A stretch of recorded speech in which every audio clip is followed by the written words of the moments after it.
ठीक है बेटा।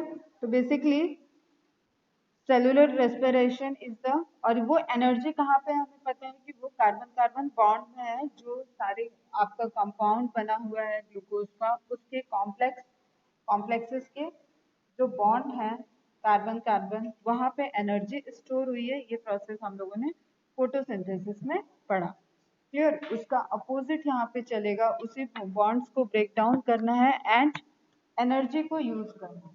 ठीक है, एनर्जी को रिलीज कराना है, उसको एटीपी के फॉर्म में कन्वर्ट कर देना है। क्लियर है बेटा?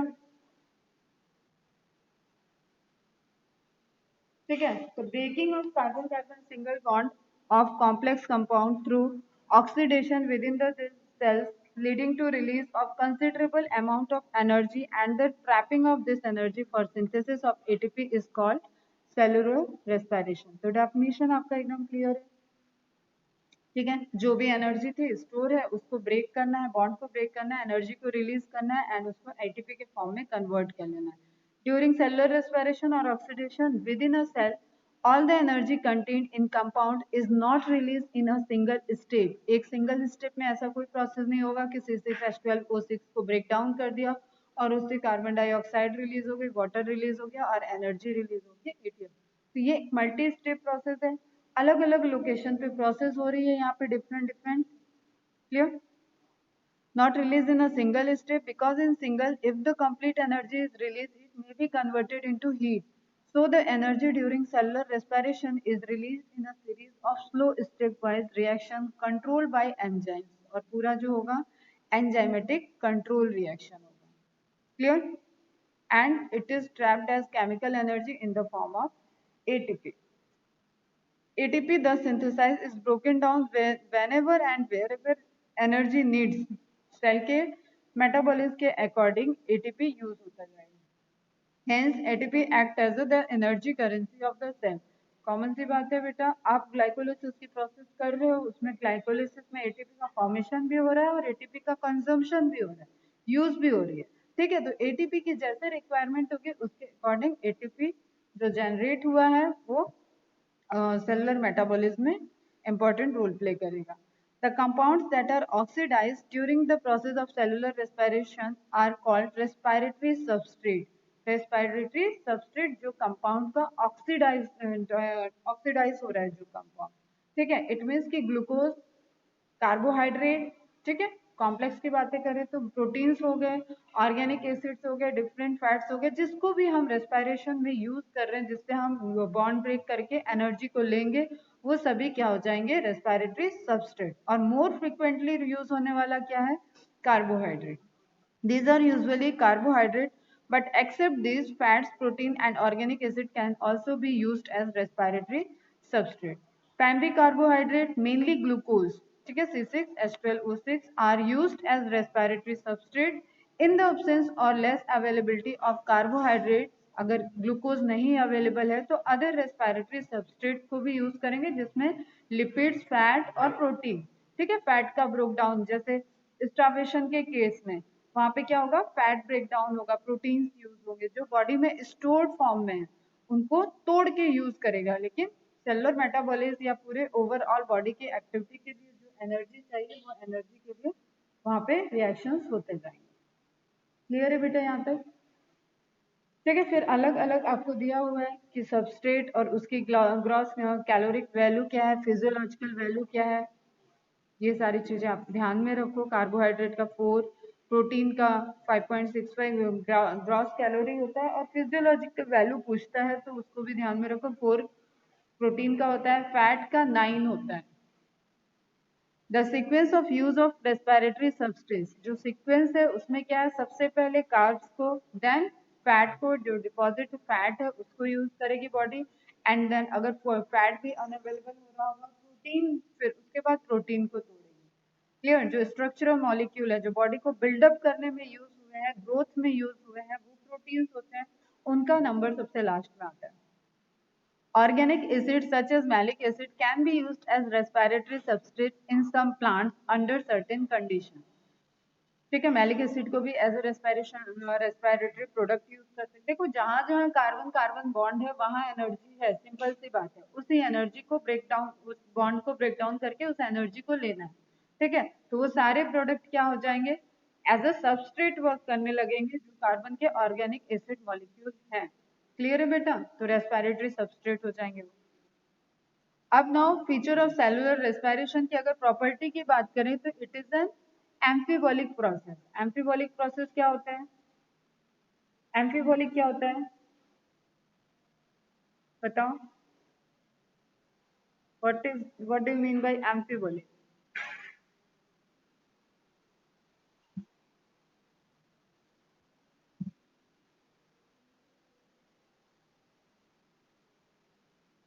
एम्फीबॉलिक मीन्स हो गया कि जो भी प्रोडक्ट जो एक कैटाबॉलिज्म में चल रहा है और एनाबॉलिज्म में चल रहा है। ठीक है, ग्लूकोज को ब्रेक डाउन कर रहे हैं तो दैट इज कैटाबॉलिज्म, और उसके इंटरमीडिएट को यूज करके कुछ दूसरे पाथवे में यूज कर रहे हैं और सिंथेसिस कर रहे हैं कुछ और प्रोडक्ट, तो दैट इज एनाबॉलिज्म। ठीक है, तो रीजन इज द कार्बन, इसको मार्क कर लेना, the carbon skeleton intermediate of respiration produce during respiration is used as precursor for the biosynthesis of other molecules in the cell. Clear hai? Why this is amphibolic? Amphibolic because here catabolism and anabolism both reactions occur. Clear? Then cellular respiration is exergonic. Photosynthesis कैसा था? Endergonic process. ठीक है, energy use हो रही थी, मतलब product की energy use नहीं स्टोर हो रही थी। ठीक है, सबस्ट्रेट से हायर एनर्जी थी प्रोडक्ट के पास, तो that is endergonic reactions, endergonic process. यहाँ पे सेलुलर रेस्पिरेशन एक्सर्गोनिक, एनर्जी रिलीज होगी। ठीक है, एटीपी के फॉर्म में कन्वर्ट होगी, तो दैट इज एक्सर्गोनिक। सबस्ट्रेट के पास मोर एनर्जी है कंपेरेटिव टू जो ब्रेक डाउन हो रहा है कार्बन डाइऑक्साइड वाटर मॉलिक्यूल, उसके पास अमाउंट ऑफ एनर्जी लो होगा। Reason, the breaking of carbon-carbon bonds of complex compound through oxidation within the cells leading to the release of considerable amount of energy. Energy निकल रही है, that is exergonic. ठीक है, बाहर, exer means बाहर। ठीक है, exothermic भी बोल सकते हैं इसको। Now the question is, do plant breathe? Yes. ठीक है, plants unlike, अभी हम लोगों ने एक पोर्शन देखा है फोटो रेस्पिरेशन का फोटोसिंथेसिस में, जो कि एक तरीके से हिंडरिंग प्रोसेस है। Plants unlike animals have no specialised organ for gases exchange, but they have stomata and lenticels for this purpose. ठीक है, लेंटिसेल्स और स्टोमेटा ये क्या करते हैं, गैसेस एक्सचेंज में रोल प्ले करते हैं। लेंटिसेल्स का लोकेशन क्या है, मॉर्फोलॉजी एनाटॉमी भी दिमाग में साथ में रखा करो। लेंटिसेल्स प्रेजेंट है स्टेम पे प्रेजेंट है, स्टोमेटा मेनली कहाँ प्रेजेंट है, आपके लीफ के सरफेस पे प्रेजेंट है। These are several reasons. There are several reasons why plant can get along with the without respiratory organ. First, each plant part takes care of its own gases exchange need. ठीक है, हर plant portion पे अपना gases exchange का एक local mechanism है। There is very little transport of gases from one plant part to another. Gases flow नहीं हो रहा है। जैसे अगर हम लोग का रेस्पिरेटरी सिस्टम की बात की जाए, ऑर्गन्स के डेवलप की बात की जाए, तो लंग से सेलुलर सेल तक वहाँ पे गैसेस का फ्लो है, ऑक्सीजन जा रही है सेल तक, एंड सेल से फिर टिश्यू में, फिर ब्लड में, इस तरीके से ऑक्सीजन कार्बन डाइऑक्साइड आ रही है, लंग्स में आ रही है और उसके बाद रिलीज हो रही है। तो वो कैसा है, कंप्लीट प्रोसेस है, एक ही सोर्स है जहां से इनहेल एक्सेल हो रहा है। बट प्लांट में इस तरीके का केस नहीं है। प्लांट्स में अपने लोकल एरिया से, वो अपने लोकल पार्ट से गैसेस एक्सचेंज कर सकते हैं, इसलिए वो क्या हो रहा है, लिटिल ट्रांसपोर्ट की मैकेनिज्म की रिक्वायरमेंट है, इसलिए बहुत डेवलप्ड कोई ऑर्गन सिस्टम नहीं है। Second, plants do not present great demands for gases exchange. बहुत ग्रेट डिमांड नहीं है हम लोग की तरह मेटाबॉलिक या एक्टिविटी और उसमें ऑक्सीजन की सप्लाई, इस तरीके के नीड प्लांट को नहीं है। ठीक है, root system and leaves respire at rates far lower than the animals do. Only during photosynthesis a large volume of gases exchange, and each leaf is well adapted to take care of its own need during these periods. Her adaptation के according किस amount में उसको oxygen चाहिए, कितना photo respiration करना है, क्या requirement है, वो उसको स्पीसीज टू स्पीसीज वेरी करता है। ठीक है, रिक्वायरमेंट के अकॉर्डिंग। और प्लांट के केस में फोटोसिंथेसिस गैसेस एक्सचेंज का अगर मेन फिनोमेना की बात करें, ठीक है, दोनों में अगर प्रायोरिटी देना होगा तो गैसेस एक्सचेंज के लिए मेन फिनोमेना फोटोसिंथेसिस होगा। When cells photosynthesize, availability of oxygen is not a problem in these cells since oxygen is released within the cell. ठीक है, जैसे कैंप प्लांट में मैंने बताया कि अगर स्टोमेटा ओपन है तो उसके अंदर जो ऑक्सीजन रिलीज हो रहा है लाइट रिएक्शन के टाइम, जब डे टाइम में उसने स्टोमेटा क्लोज कर लिया तो सेलुलर रेस्पिरेशन जो अंदर हो रहा है, cellular respiration is a continuous process, चलता रहेगा वो। ठीक है, रेट स्लो हाई हो सकता है, तो उस टाइम जो ऑक्सीजन रिलीज होगी वो वहां पे स्टोर हो जाएगी और वही ऑक्सीजन फिर यूज हो जाए, CO2 जो रिलीज होगी वो यूज हो जाएगी फोटोसिंथेसिस में। क्लियर बेटा? थर्ड, द रेजिस्टेंस, और जो लाइट रिएक्शन का ऑक्सीजन होगा वो फोटो रेस्पिरेशन में यूज हो जाएगा। Third, the distance that gases must diffuse even in large bulky plant is not great. Each living cells in a plant is located quite close to the surface of the plant. Plant surface से कोई deep ऐसा gases transport की requirement नहीं है। ठीक है, in stems the living cells are organised in thin layers inside the beneath of the bark. Bark क्या है? फ्लोएम वाला कॉर्टेक्स वाला पोर्शन। ठीक है, फ्लोएम से बाहर एपिडर्मिस तक का पूरा portion. They also have opening called lenticels. The cells in the interior are dead and provide only mechanical support. अब ये सब एनाटॉमी का पार्ट है बेटा। दस, most cells of a plant have a list a part of their surface in contact with the air. This is also facilitated by the loose packing of parenchyma cell. जितनी loose packing होगी वहां पे air उतना storage होता जाएगा। Stems and root which provide an interconnected network of air spaces. ठीक है, anatomy का पोर्शन है ये सब बेटा। किसी को कोई डाउट है यहाँ पे, कुछ पूछना है? ठीक है, यहाँ पे क्या डिस्कस हो रहा है कि प्लांट ब्रीदिंग करते हैं, तो प्लांट ब्रीदिंग करते हैं, हाँ करते हैं, लेकिन एनिमल्स के कंपेयर में बहुत कम रेट ऑफ ब्रीदिंग है उनके। ऐसा इनहेल एक्सेल के लिए कोई एक प्रॉपर सिस्टम, पूरा प्रॉपर ऑर्गन सिस्टम नहीं है। हर पोर्शन प्लांट का अपना लोकली रेस्पायर कर रहा है, लोकली गैसलेस एक्सचेंज कर रहा है। फिर प्लांट में main phenomena of gases exchange is photosynthesis, photo respiration या सेलुलर रेस्पिरेशन, दोनों अलग अलग मेथड है।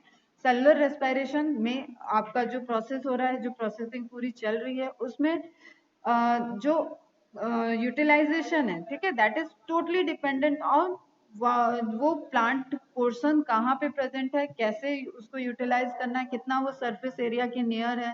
ठीक है, और फिर वहां पे एक हमने पैरेनकाइमा के अरेंजमेंट की बात की कि पैरेनकाइमा लूजली अरेंज है, तो जब लूजली अरेंज्ड टिश्यू होंगे तो उनके बीच में स्पेसेस होंगे, उस स्पेसेस में एयर प्रेजेंट होगा। ठीक है, इस तरीके से अगर जस्ट सपोज लूजली अरेंज्ड है, ठीक, तो ये क्या हो गया, ये एयर स्पेस बन जाएगा। ये क्या हो जाएगा, ये पूरा एयर स्पेस हो जाएगा। ठीक है, समझ में आया? Now next topic is types of respiration. Floating respiration. When carbohydrate or fats are oxidized inside the cell, carbohydrate and fats are floating inclusion of cells, thus it is called as floating respiration. Inside the cell, cytoplasm में, inclusions में इस तरीके का छोटा छोटा process होगा तो उसको हम कैसे बोलेंगे? Floating respiration. Protoplasmic respiration. When protein is oxidized inside the cell, protein का oxidation होगा. This occurs in starved cell. जो जिसको बहुत टाइम से सप्लीमेंट ऑफ फूड नहीं मिलेगा वहां पे ये प्रोसेस होगा। Protein is constituents of protoplasm, thus this is called the protoplasmic respiration. पता है हमें प्रोटोप्लाज्म क्या है? कोलाइडल सॉल्यूशन है। क्यों है? क्योंकि वहां पे वाटर प्लस प्रोटीन प्रेजेंट है, इससे रिजल्टेंट वहां पे कोलाइडल सॉल्यूशन जनरेट हो गया है। अगर वहां पे प्रोटीन को ही यूटिलाइज करके रेस्पिरेशन हो रहा है तो उसको क्या कह रहे हैं? Protoplasmic respiration. ठीक, तो पहला क्या बेसिस था? On the basis of type of respiratory substrate, carbohydrate use हो रहा है या प्रोटीन हो रहा है? कार्बोहाइड्रेट यूज हो रहा है तो floating respiration, and protein use हो रहा है तो protoplasmic respiration. Now on the basis of presence और absence of oxygen, that is important point, aerobic and anaerobic कई जगह पढ़ रहे हैं। अभी micro in human welfare chapter चल रहा है, उसमें भी ये कॉन्सेप्ट सारे आ रहे हैं आपके। ठीक है, तो एरोबिक मतलब एयर ऑक्सीजन के प्रेजेंस में जो रेस्पिरेशन होगा वो एरोबिक रेस्पिरेशन होगा। ऑक्सीजन के प्रेजेंस में नहीं हो रहा है तो वहां पे उसको एनारोबिक रेस्पिरेशन बोलेंगे। एंड मेनली वो क्या हो जाएगा, अगर सेल के अंदर हो रहा है तो एनारोबिक हो जाएगा, बाहर इंडस्ट्रियल हो रहा है तो उसको फर्मेंटेशन कह देते हैं। क्लियर है? डिफरेंस ध्यान में रखना। This account for complete oxidation, aerobic की बात करें तो this account for complete oxidation end products are inorganic of food, are inorganic. ठीक है, यहाँ पे ऑर्गेनिक मॉलिक्यूल ग्लूकोज हो गया, इनऑर्गेनिक क्या हो गया, जो कार्बन डाइऑक्साइड वाटर मॉलिक्यूल निकल रहे हैं, ये सब क्या हो गया, इनऑर्गेनिक हो गया, कार्बन डाइऑक्साइड। ठीक है, of food to CO2 and H2O. It is an intermolecular respiration. Then 36 or 38 8 molecule of ATP gain for each molecule of glucose. 36 और 38 ये कैलकुलेशन देखते हैं बाद में।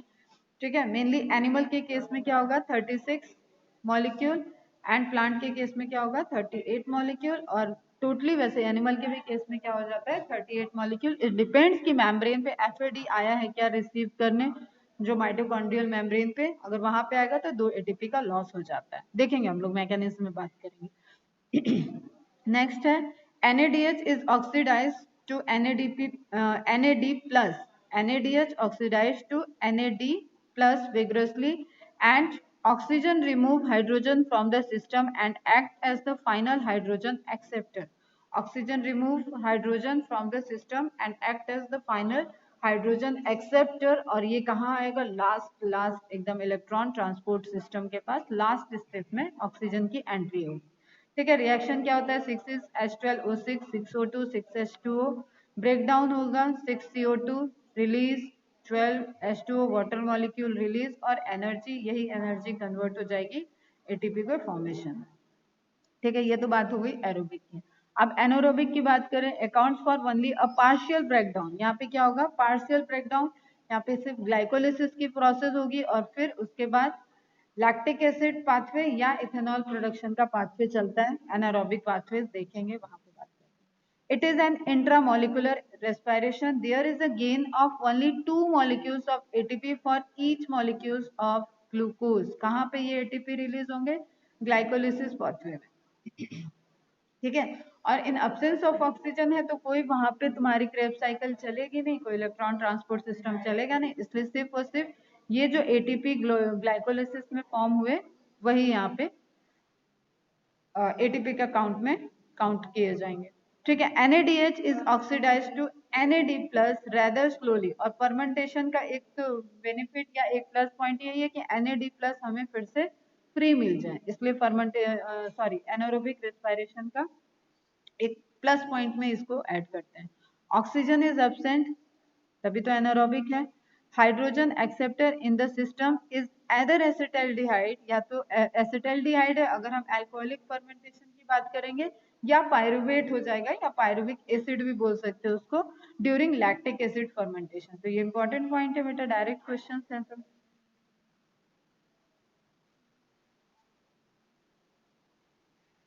ठीक है, हाइड्रोजन एक्सेप्टर, अब हाइड्रोजन को तो एक्सेप्ट करना है, तो हाइड्रोजन एक्सेप्टर यहाँ पे क्या है ऑक्सीजन है नहीं, एनारोबिक प्रोसेस है, हाइड्रोजन एक्सेप्टर क्या होगा या तो एसिटाल्डिहाइड हो जाएगा अगर अल्कोहलिक फर्मेंटेशन के लिए जाएंगे, या तो पायरुवेट हो जाएगा अगर लैक्टिक एसिड फर्मेंटेशन के लिए जाएंगे। नाउ दो रिएक्शन आपको है, C6H12O6 ब्रेक डाउन कर रहा है अल्कोहलिक फर्मेंटेशन में। ठीक है, तो less than 7% of energy of glucose और C6H12O6, ठीक है, less than 7% of the energy of glucose. ये आपको अलग अलग रिएक्शन अभी देख लेते हैं एनारोबिक फर्मेंटेशन। एक कंपैरेटिव टेबल ध्यान में रखो दोनों का। कुछ पूछना है यहाँ पे?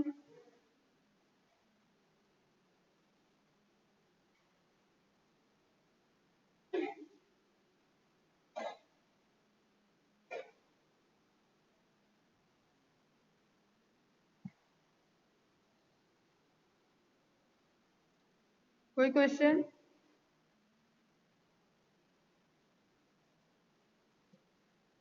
अब मैकेनिज्म ऑफ सेलुलर रेस्पिरेशन की बात करें तो जो मेन इंपॉर्टेंट जो कॉमन पाथवे है, either you talk about the anaerobic respiration or you talk about the aerobic respiration, there is one pathway which is universally takes place is glycolysis।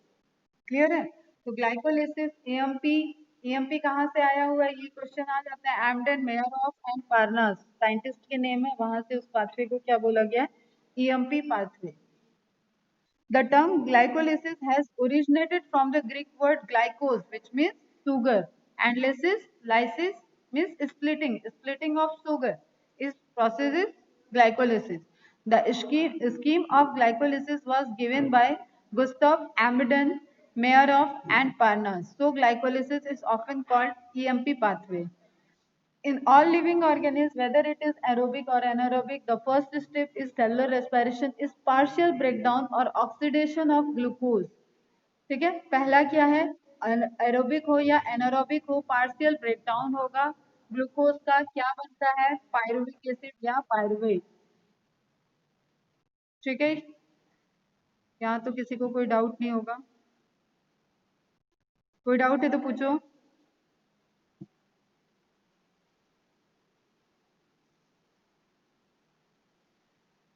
ठीक है, glucose breakdown होगा और 2 molecules of pyruvic acid बनेंगे and is called glycolysis. The glycolysis is common phase between aerobic and anaerobic respiration. In anaerobic respiration, it is the only process in respiration. anaerobic में आगे की process तो होनी नहीं है, क्रेब्स साइकिल और ETS, तो एक ही प्रोसेस है रेस्पिरेशन की, जो कि क्या है, ग्लाइकोलिसिस, और उसके बाद तो वो फिर it's a kind of fermentation में कन्वर्ट हो जाता है। क्लियर है बेटा? ठीक है। इन plants the glucose is derived from sucrose, product of photosynthesis. Photosynthesis में हम देख रहे हैं ट्रायोस फॉस्फेट जब जनरेट हुआ है कैल्विन साइकिल में, तो उसके बाद वो वहां से मूव करके साइटोसॉल में आ जाता है and then formation of glucose, sucrose and starch. It depends कि क्या डिमांड है, ठीक है, उसमें कन्वर्जन होगा। और फ्रॉम स्टार्च कार्बोहाइड्रेट, ठीक है। In plant the glucose is derive, तो ग्लूकोज अगर तुरंत यूज हो रहा है तो वो ग्लूकोज के फॉर्म में हो जाएगा, जब स्टोर होगा तो स्टार्च के फॉर्म में, ट्रांसलोकेट होगा तो सुक्रोज के फॉर्म में। तो अब जब हम लोग के पास आया तो मेनली किस फॉर्म में रहेगा, स्टार्च फॉर्म में, और डाइजेशन के बाद सेलुलर रेस्पिरेशन में पहुंचेगा। तो डाइजेस्टिव सिस्टम अगर ह्यूमन की बात कर रहे हैं, या तो आप प्लांट का पढ़ रहे हो, ठीक है, तो उस केस में आपको सुक्रोज मिलेगा। सेम वे में यहाँ पे क्या है, प्लांट में भी क्या है, मोस्टली क्या होगा, सुक्रोज रहेगा। तो in plants the glucose is derived from the sucrose, product of photosynthesis, और from starch, storage carbohydrate. Sucrose is converted into glucose and fructose. Sucrose किससे मिलकर बना होता है, ग्लूकोज और फ्रुक्टोज से, by the enzyme invertase, and these two monosaccharides enter into the glycolytic pathway. अब ये ध्यान में रखो, glycolysis occur in the cytoplasm of the cell. Location, जो कि बहुत इजी क्वेश्चन होते हैं, लोकेशन तो पूछा नहीं जाएगा, फिर भी अगर आपको मैच द कॉलम या कहीं पे मिल रहा है तो आपको ये गलत नहीं होना चाहिए। The process is independent of oxygen, यहाँ पे कोई ऑक्सीजन का रोल नहीं है, अभी ऑक्सीजन आएगा, या ऑक्सीजन तो क्रेब्स साइकिल में भी नहीं आएगा, जाके ETS में आएगा। It means it can occur in both condition, presence of oxygen और एब्सेंस ऑफ ऑक्सीजन। तो अगर आपको इनकरेक्ट स्टेटमेंट, करेक्ट स्टेटमेंट जैसे क्वेश्चन में ये स्टेटमेंट मिल सकता है। क्लियर? कि why glycolysis is reported in both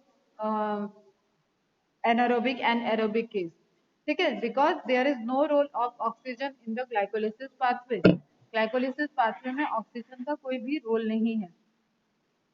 It involves a series of 10 biochemical enzymatic reactions। सारे 10 स्टेप याद होने चाहिए बेटा, और सारे 10 स्टेप पे आपके जो 10 एंजाइम्स इंपॉर्टेंट रोल प्ले कर रहे हैं। ग्लूकोज से स्टार्ट होकर 2 मॉलिक्यूल ऑफ पायरुविक एसिड बनेगा, 6 कार्बन ग्लूकोज है, 3 कार्बन पायरुविक एसिड है, और वो 2 मॉलिक्यूल बनेगा। वहां तक के सारे आपको 10 step and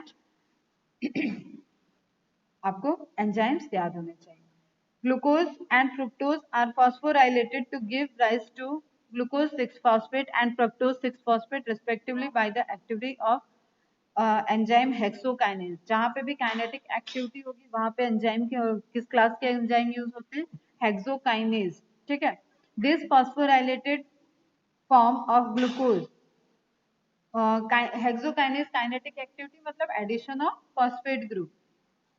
This phosphorylated form of glucose then isomerized to form fructose 6-phosphate. Subsequent steps of metabolism of glucose and fructose are same। इसके बाद दोनों के स्टेप सेम होंगे, क्योंकि हमें यहाँ पे fructose 6-phosphate मिल गया है।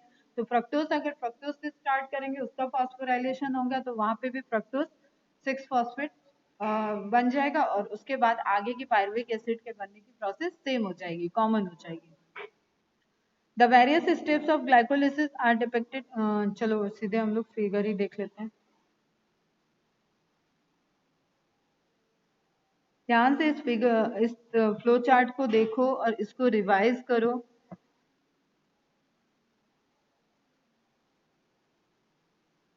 ठीक, स्टार्ट कहाँ से हो रहा है? ग्लूकोज मॉलिक्यूल से। First step glucose conversion, glucose 6 phosphate, it means कि फॉस्फेट ग्रुप ऐड हो रहा है। कौन से एंजाइम की कैटेगरी आ जाएगी?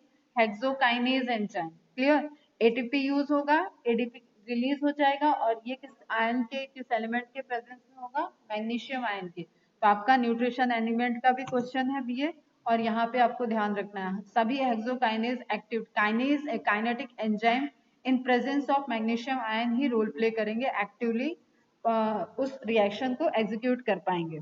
ठीक है, तो ग्लूकोज 6 कार्बन एलिमेंट है, मॉलिक्यूल है, कन्वर्ट हुआ ग्लूकोज 6 फॉस्फेट पे। ठीक है, फॉर्म चेंज हो रहा है, ग्लूकोज आइसोमेराइजेशन शो कर रहा है और फ्रक्टोज 6 फॉस्फेट में कन्वर्ट हो गया, और यहाँ पे एंजाइम कौन सा यूज होगा? आइसोमेरेज।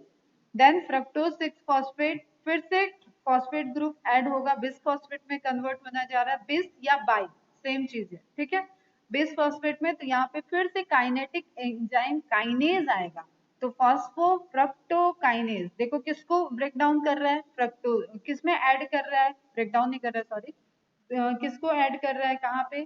फ्रक्टोज को। कौन क्या ऐड कर रहा है? Phosphate group. क्या कर रहा है? काइनेटिक एक्टिविटी है, ये तरीके से एनर्जी हाई कर रहा है। ठीक है, तो phosphofructokinase activity of enzyme fructose, as a resultant क्या होगा? एक फॉस्फेट और ऐड हो गया, तो फ्रक्टोज 6 फॉस्फेट पहले ही था, अब क्या बन गया? फ्रक्टोज 1,6 बाई फॉस्फेट या बिस फॉस्फेट।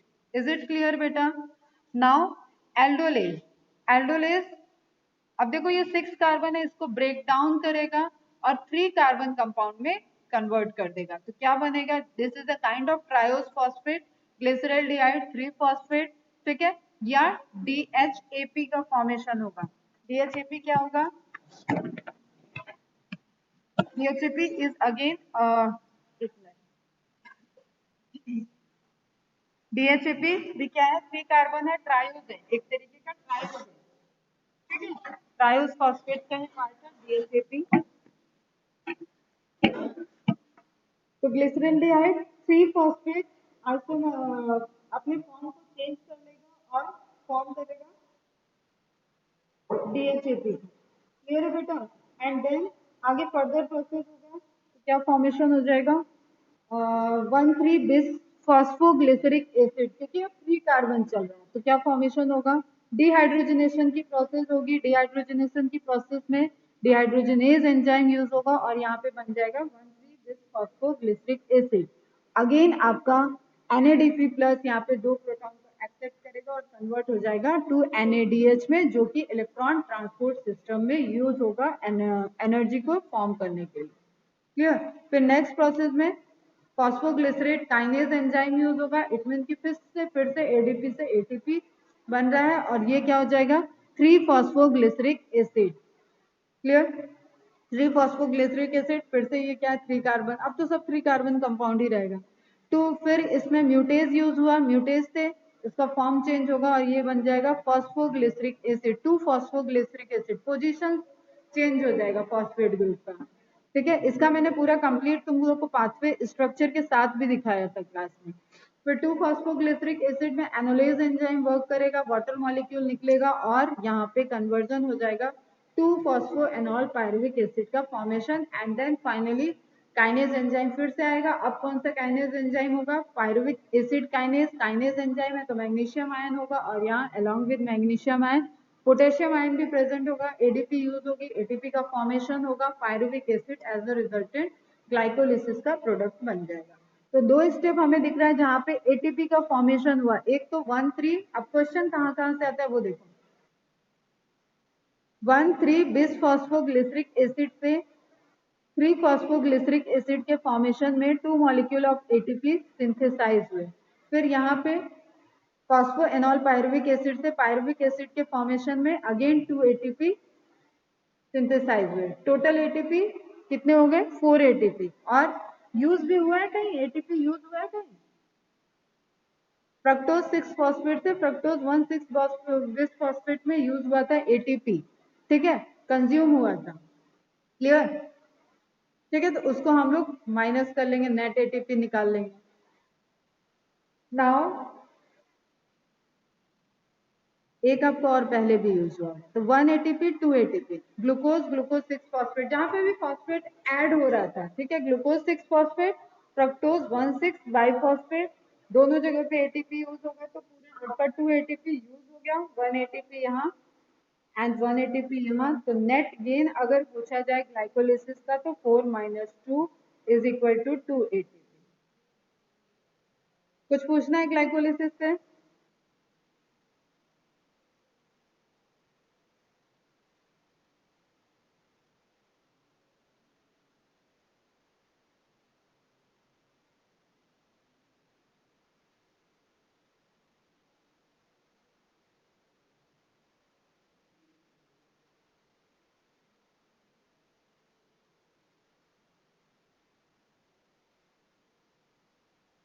कोई क्वेरी है?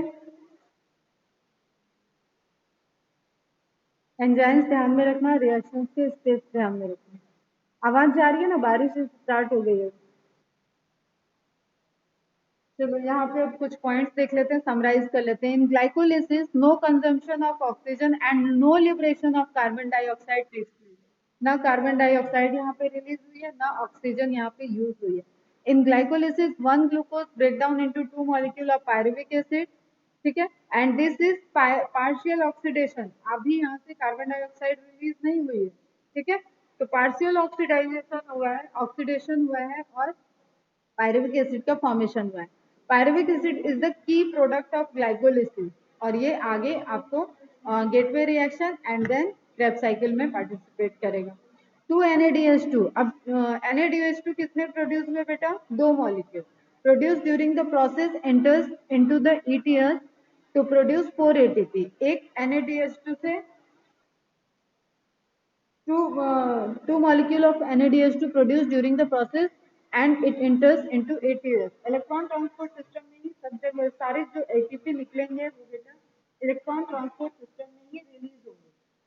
क्लियर है? ठीक है, और एक NADPH2 से हमें 2 मॉलिक्यूल मिल रहा है, तो ये यहाँ पे 4 ATP का प्रोडक्शन करेंगे। फिर एक glycerol phosphate settle is present.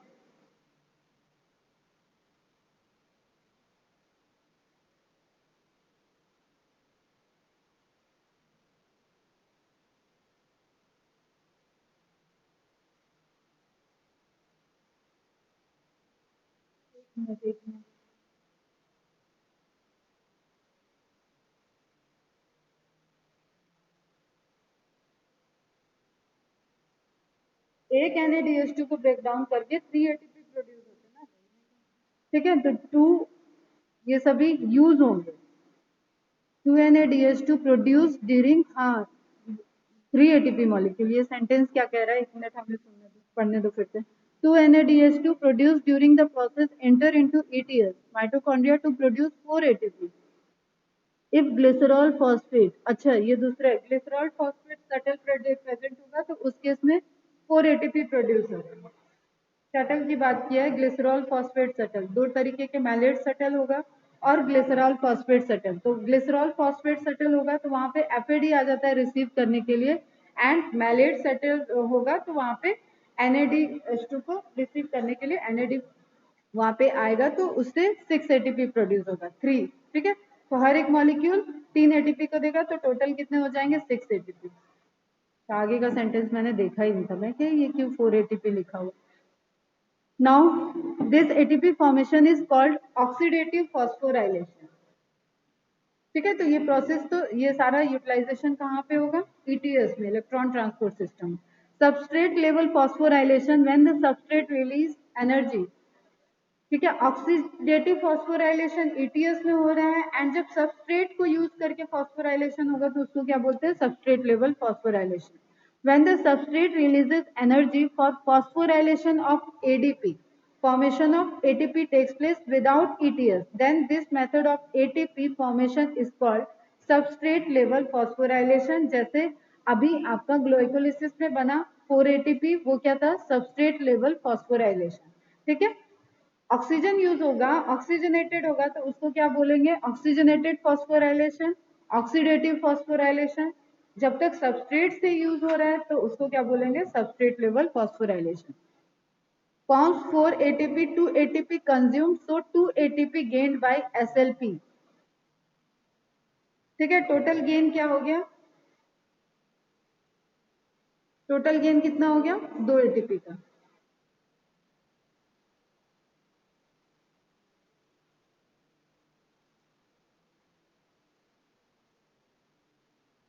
ठीक है बेटा, कोई क्वेश्चन यहाँ पे, ग्लाइकोलिसिस से रिलेटेड कोई क्वेरी?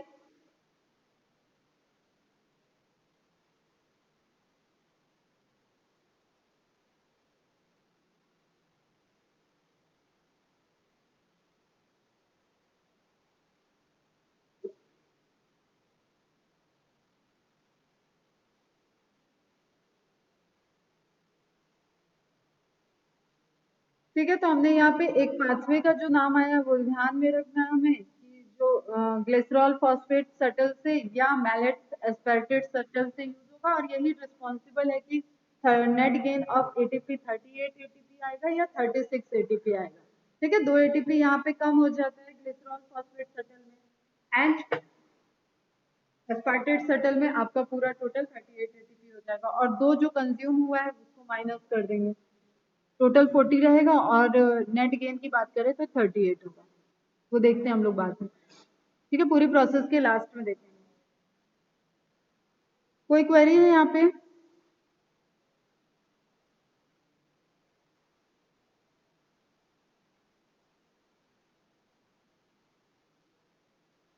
ठीक है, नेक्स्ट है control of glycolysis. In glycolysis first, third and last step are irreversible. Irreversible मतलब जो रिवर्स नहीं हो सकता है। These are control point of glycolysis. अब ये एमसीक्यू बेटा आपका, जो इरिवर्सिबल होगा वही कंट्रोल पॉइंट होगा।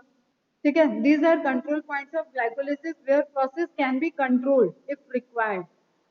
Step third is the most important control point of glycolysis. This step is regulated by an allosteric enzyme phosphofructokinase. This enzyme is allosterically activated by AMP pathway and allosterically inhibited by ATP. ठीक है, this enzyme is called pacemaker enzyme of glycolysis. जहां पे आप control कर सकते हो कि glycolysis आगे कैरी करेगी या नहीं करेगी, कंटिन्यू करना है या इसको स्टॉप कर देना है, तो वो पॉइंट क्या हो जाएगा, कंट्रोल पॉइंट। ठीक है, now fate of pyruvic acid. ये जो पायरुविक एसिड बना है वो आगे क्या होगा, इसका भविष्य क्या है, ठीक है, इसकी नियति क्या है। तो the fate of pyruvic acid हमें पता है, या तो अब एनारोबिक में चला जाएगा या तो एरोबिक में चला जाएगा। ठीक है, एनारोबिक में जाएगा तो एथेनॉल और लैक्टिक एसिड का फॉर्मेशन करेगा, एरोबिक में जाएगा तो क्रेब्स साइकिल में चला जाएगा। There are three major ways in which different cells handle pyruvic acid produced by glycolysis. These are lactic acid fermentation, alcoholic fermentation, and aerobic respiration. Fermentation takes place under anaerobic condition in many prokaryotes and unicellular eukaryotes. For the complete oxidation of glucose to carbon dioxide and water molecule, however, organisms adopt Krebs cycle, which is also called as aerobic respiration. This required oxygen supply. जो मैंने बोला वही यहाँ पे लिखा हुआ है।